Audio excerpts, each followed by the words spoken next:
Matinding balita! Chavit Singson sinapubliko na ang tungkol sa relasyon nila ni Jillian Ward. Kung bago ka lang sa channel na ito, huwag kalimutang mag-like, share, comment, and subscribe. Sa isang iglap na basag ng ipino at glamorous na imahe ng sweetheart ng telebisyon, si Jillian Ward, nang biglang sumiklab ang isang pambansang skandalo na nag-uugnay sa kanya sa isa sa pinakamakapangyarihang politiko at negosyante sa bansa, si dating Ilocos Sur Governor Luis Chavit Singson. Ang usapin ay hindi lamang tungkol sa chismis ng pag-iibigan sa pagitan ng isang batang aktres at isang matandang politiko. Ito ay isang matinding paghaharap ng kapangyarihan laban sa katapatan, ang kasinungalingan laban sa katotohanan at ng pangarap laban sa katotohanan ng buhay.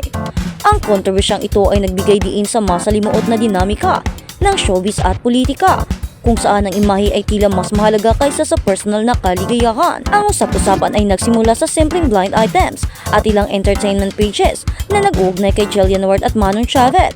Ang chismis ay naging mas matindi nang lumabas ang paratang na si Singson umano ang nagsilbing benefactor o sugar daddy ni Jillian, particular na sa usapin ng kanyang magarbong debut celebration. Ang aligasyon na ito na umiikot sa isang malaking age gap at malaking financial support ay agad na nagdulot ng moral crisis sa publiko at nagbanta na sirain ang malinis na reputasyon ng aktres.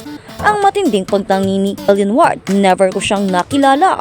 Ang mabilis na pagkalat ng balita na naging usap-usapan sa mga forum at showbiz programs ay nagtulak kay Jillian Ward upang pilitin siyang harapin linawin ang issue sa kanyang panayam sa isang programa ni Boy Abunda. Mariin niyang itinanggi ang lahat ng parata.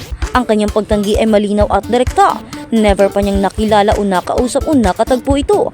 Ang kanyang pahayag ay isang categorical denial na naglalayong tulukan ang bawat expectation o spekulasyon. Higit pa rito, binasag niya ang pinakapuso ng parata, ang usapin ng financial support. Iginiit niya na hindi totoo ang sinasabing tumulong si Singson sa kanyang debut celebration at binigyang diin na ang lahat ng gastusin ay nagsimula sa sariling pamilya at mga sponsors. Ang paglilinaw na ito ay isang pagtatangka upang protektahan hindi lamang ang kanyang karera kundi maging ang integrity ng kanyang pamilya. Ang pinaka-emotional na bahagi ng kanyang tugon ay ang pag-amin na labis na naapektuhan ang kanyang ina dahil sa mga maling parata.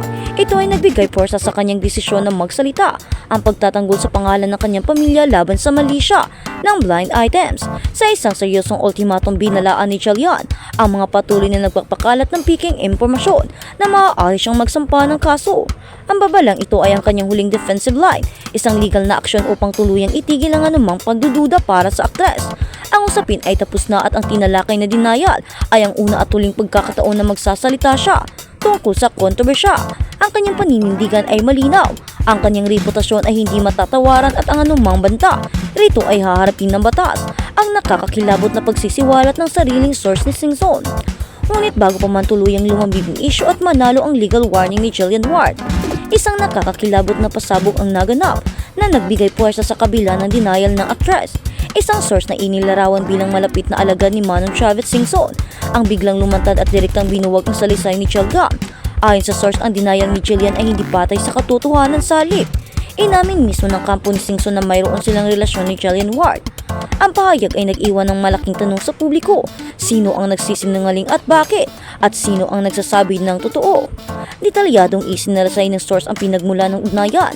Matagal ng pagtingin. Matagal na umanong may pagtingin si Manong Chavit kay Jillian Ward dahil sa magandang itsura nito. Ang pagkikita.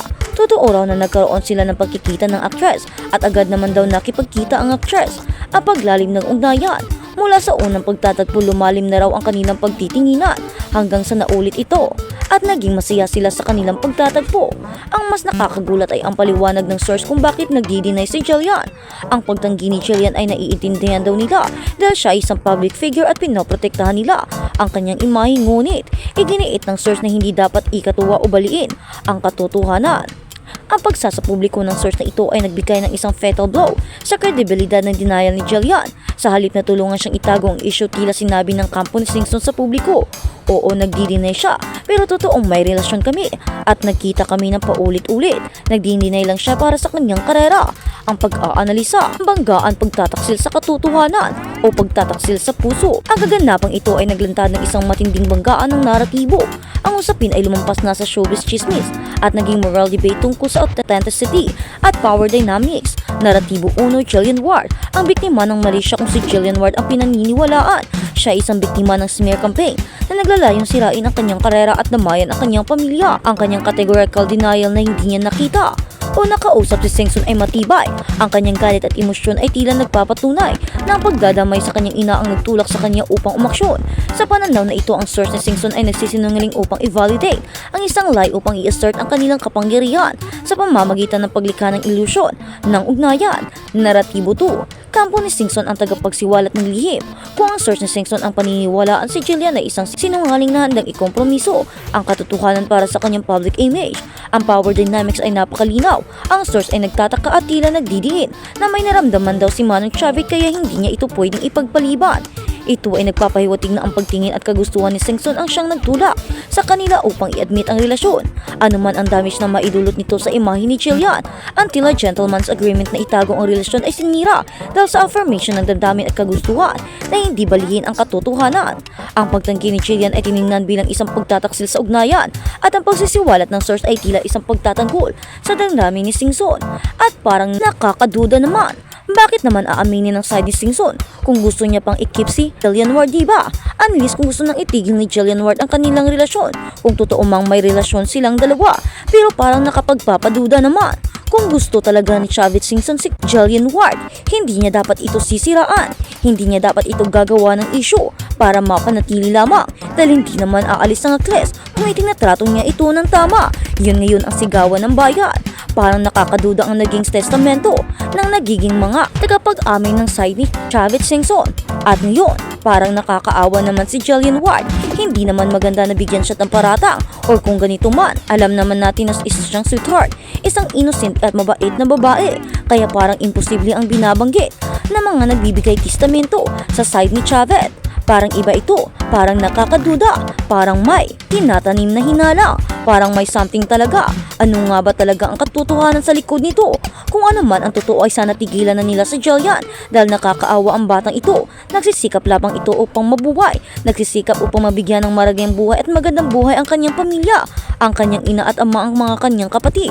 Kaya hindi na rin tama na bibigyan siya ng mga isyong ganito para lang makuha siya. Parang professional naman kung ganoon. Parang nakakapangit naman ng kanilang side o kanilang imahe kung gaganituhin nila ang isang batang nagsisikap para sa pangarap.